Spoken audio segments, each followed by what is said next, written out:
In my last episode, we talked about the origins and spawning of TOG-2 from the shambles of RBM-17 to TOG-1, and how the third TOG was saved for a rainy day by the plan to recycle TOG-1 with its electrical transmission into TOG-1A with a hydraulic transmission. We also left the story with TOG-2 currently being planned with an electrical transmission, even though it wouldn't be built with one. This was still the spring and summer of 1942, and Dunkirk was a real presence in the minds of the army, people and government alike. The British had been beaten on the continent and had lost a lot of tanks. New tanks were going to be needed, and in quantity, and they needed to be better than what had come before. There was a new infantry tank on the horizon as well. Remember, we've got the infantry Mark II, the Matilda, we've got the infantry Mark III, the Valentine, and we've now got this new infantry tank, the Mark IV, salvaged from the failure of the A-20 project. That was now in development as A-22, but even so, it was still under-armoured and under-armed, and by the time it was finished, it would also be underpowered. And the TOG vehicles were quite distinct from this problem, and as I've said, were ancillary rivals. They weren't built to fulfill exactly the same program, but have been seen subsequently to be rival heavy tanks, even though that is not what they are. The TOG being the heavy or super heavy assault tank, and the Churchill being an infantry tank. So the TOGs were being built to a higher standard as well. That is, they have more demands on their designs. And aside from the complexities of 300G, 477G, and later thoughts on the amphibian, the TOGs were a focus on simplicity, mass production, armour and firepower. Mobility was never a particular concern, other than meeting a relatively low top speed requirement. The priority for mobility-wise remained obstacle crossing and traversing very bad ground. Early on in the spring, the press for a new TOG, the TOG-2, was focusing on side armour, roughly the same as the front armour, the new infantry tank, and the front armour up to 4 inches thick was clearly on the cards, and that was based on those 6-pounder firing trials.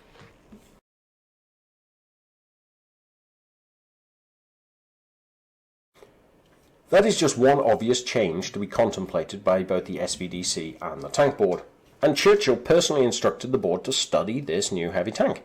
This period is also the formal change from A-20, now officially defunct, to the new A-22, but things were still not looking good for that project when it was rated only 10% better than the A-12, begging the question asked of 300G, 477G of why bother developing it at all.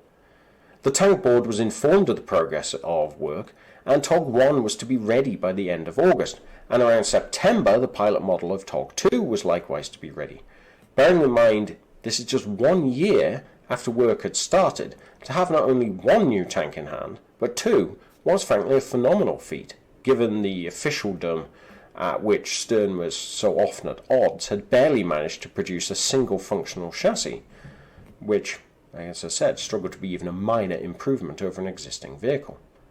This perhaps then is the difference between the value of setting up a body of experts and empowering them with a task and trusting them with it, leading with drive and gusto, compared to a formal channel reliant on manufacturers and designers with no experience in the field. Good job that's never happened again in the military.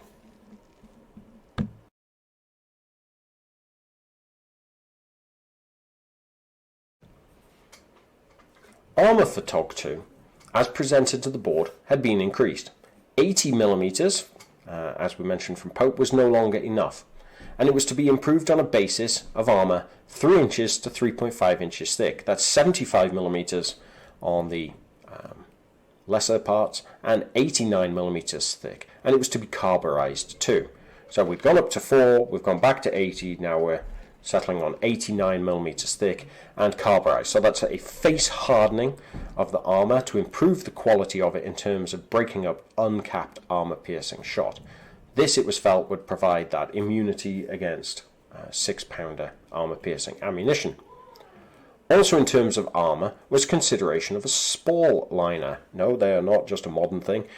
Major Symes, the armour expert at the SVDC, discussed a gel-like substance known as Urolite, which could stop tiny pieces of splash. But he suggested it was simply easier to adopt slightly thicker armour instead. This we see even before the TOG2 mock-up is ready, and that there is thought of thicker armour beyond, again, even this 3.5-inch carburized plate. Really, you have to look back on this and just say that if 4 inches was what the trials had suggested, then instead of trying to wheedle it down officially to save weight and then wheedle it back up again to get that little bit of protection, they should have just gone for the full thickness armour in the first place and saved all this effort. By the end of June, though, armour aside, the next important TOG2 change was a switch from those old World War I style stamped and bolted tracks. Those were 35 inches, that's 889 millimeters wide, to a new 36 or 38 inch wide track, 914 or 965 millimeters. The original document, sadly, is really blurry, so this track change is still an as yet unanswered question for me. But I suggest it said that it was 38 inches, so the 965 millimeter tracks as the improved width. TOG2 would carry a turret space big enough for a 6-inch wide turret ring. That's 1.83 meters. That is an enormous turret ring compared to what came before. At 68 tons, so the upper end of that 70 limit, this was also going to be a big tank, and it was still being pitched as carrying sponsons, making it over 12 feet wide with them, or 10 foot 3 without, and an overall length of 33 feet 3 inches. Clearly, if you wanted to save weight, getting rid of those stupid sponsons was obviously going to be the way to go.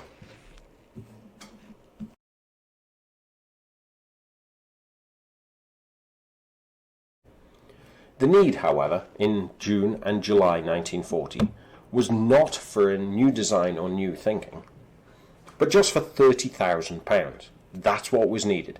That £30,000, that's about £1.1 million in modern values, would deliver the jigs and allow mass production of TOG tanks to begin. It was now generally accepted that the TOG-1, even mounting a turret, was a dead end, and that again is yet more vindication for Stern and the SVDC, because TOG2 is the future, using TOG1 to assist it and would guide this potential third TOG. We do, however, see some real confusion over the work, and not from the SVDC. The tank was huge, heavy, well armoured. Was it perhaps too big? Was it too heavy? Did it really need a big gun or so much armour? Certainly General Pope, we mentioned him before, that's Vivian of Vavasour Pope, thought so. Now, Pope was an advocate for tanks, but tanks in France in 1940 had managed to shrug off German shells quite happily with just 70 millimeters of armour. Was more really needed? He is the one who had wheedled the armour value to about 80 millimeters, and then it had to go back up again. And the gun, the 2-pounder, had happily knocked holes in enemy tanks. It was small, light, simple, effective. It was already in production. Was a switch to a bigger 6-pounder or development of a new gun really needed? He didn't think so. Perhaps he mused a new gun could be made in 3.5-pounder. Now there's an unusual gun. A 3.5-pounder was his suggestion, a bit bigger than a 2-pounder, and would suffice. As long as 120 rounds of ammunition could be carried, he did not seem to care. He certainly didn't object, but 3.5-pounder he thought was maybe the next incremental step up above a 2-pounder gun. Speed was, as before, an afterthought. The army simply didn't care about fast tanks for anything other than their normal scouting or exploitation duties. Even a medium tank of perhaps up to 30 tons was perfectly acceptable as long as 15 miles an hour, that's 24 kilometers an hour, could be achieved. And heavy tanks certainly didn't need to even be that quick. Yet TOG2, right then and there, was already being projected as managing 8.25 miles an hour. That's 13 kilometers an hour, which is a lot faster than the army had ever wanted. So really the army is, the TOG2 is demonstrating at this point that it exceeds the requirements in every single step. And what we have is people trying to pare the project back to make it more modest, thinking that they've gone too far. I would suggest to you that that line of thinking, a 3.5-pounder wouldn't have been the gun that was needed in 1942 or 43 or 44. So the TOG designers here seem to have projected past this incremental step and really shown some good thought as to what was going to be needed in the future.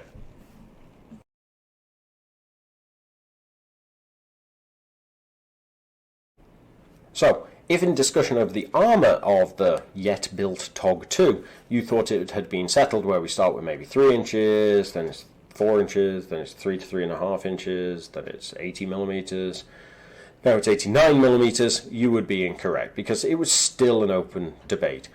General Pope was clearly unhappy, felt it was carrying too much armour, and the tank board perhaps agreed.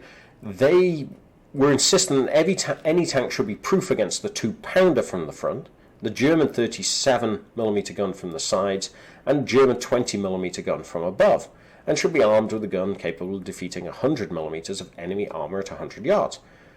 This was something above what the 2-pounder would do as an armament, but yet again was a vindication of the work of the SVDC and the need for a bigger gun, in their case a 6-pounder in the turret. The armour for TOG at this time was clearly able to protect against what the tank board were wanting. So this is pressure from the tank board trying once again to pare down the TOG project, feeling that maybe they've opted for too much protection. And that £30,000 that was needed to start production, a disaster. In July, Mr. Herbert Morrison, he denied it. No tank production would be started. And despite TOG tanks being the only viable heavy tanks at the time, they were still not going to be funded into mass production. Stern had lined up all of the manufacturers. He'd even started to issue preliminary contracts for them. If this money had come out, all these jigs and dies would have been put into place to start manufacturing these vehicles. And instead, what we have is the government saying, no, we're not going to put any tanks into manufacture. This was part of what fed into a crisis for Britain, where it wasn't producing enough tanks. Stern saw this, wanted to fix it, he was denied. There were more hurdles to follow as well, as seemingly the SVDC was being shut out and shut down one step at a time, whether it was this funding barrier, questions over the weight of the tank, even though it had never mattered before, because it hadn't, and actual efforts to prevent research from the SVDC. And a good example of that is that SVDC had requested a direct examination of an A12 at Farnborough. They'd gone down there only to find this vehicle in a state of utter disrepair, with the tracks off and the engine fan removed. They were thus unable to see it running as a way of garnering evidence for themselves to help direct their studies. And the SVDC were then dismayed to hear that this tank was running again an hour after they left it. So I'll leave it to you to decide. Was the tank actually in disrepair before they got there, accidentally, or was it deliberately dismantled to prevent them from having a look? I'm not big on conspiracy theories, but it's hard to draw a conclusion that this was a very unfortunate mistake, considering they were given permission to go and then suddenly it wasn't available. It cannot simply have been misfortune, and it was to get worse too for the tank board, the very body Stern had fought so hard to have created, and which was now overseeing his work, was no longer providing him any minutes of their meetings. So he would not get to see any of the discussions, both about his project, about any other project, or about where they thought the future of vehicles lay. What on earth were they thinking?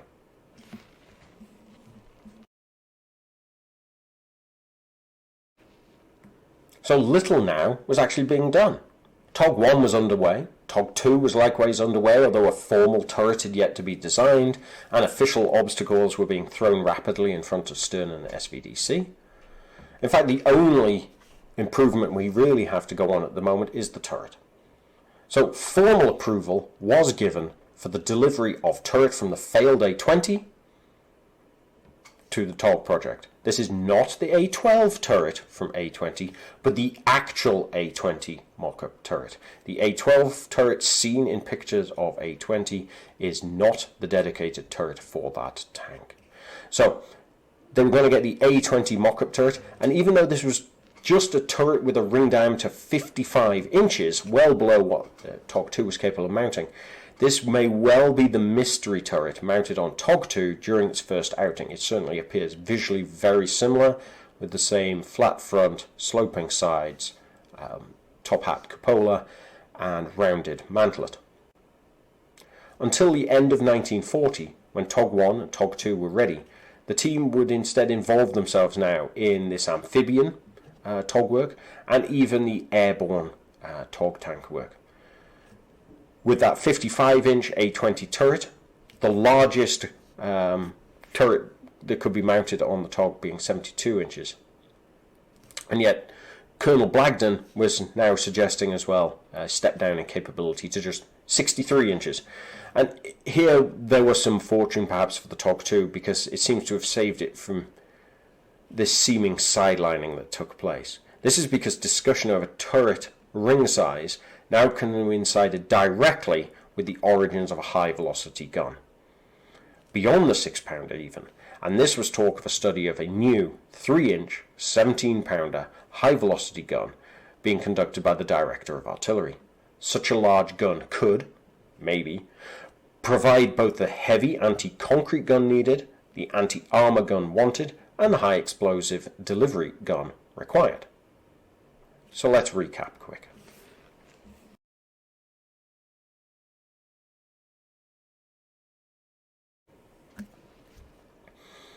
So this was a shorter episode because we've covered in the previous video the origins of TOG 2 up to being authorized. Now we've covered TOG 2 coming to life, so to speak. We have an end date for when it's going to be ready. We have TOG 1 about to be ready. We have this gap in which we're going to be doing the amphibian work from the SVDC.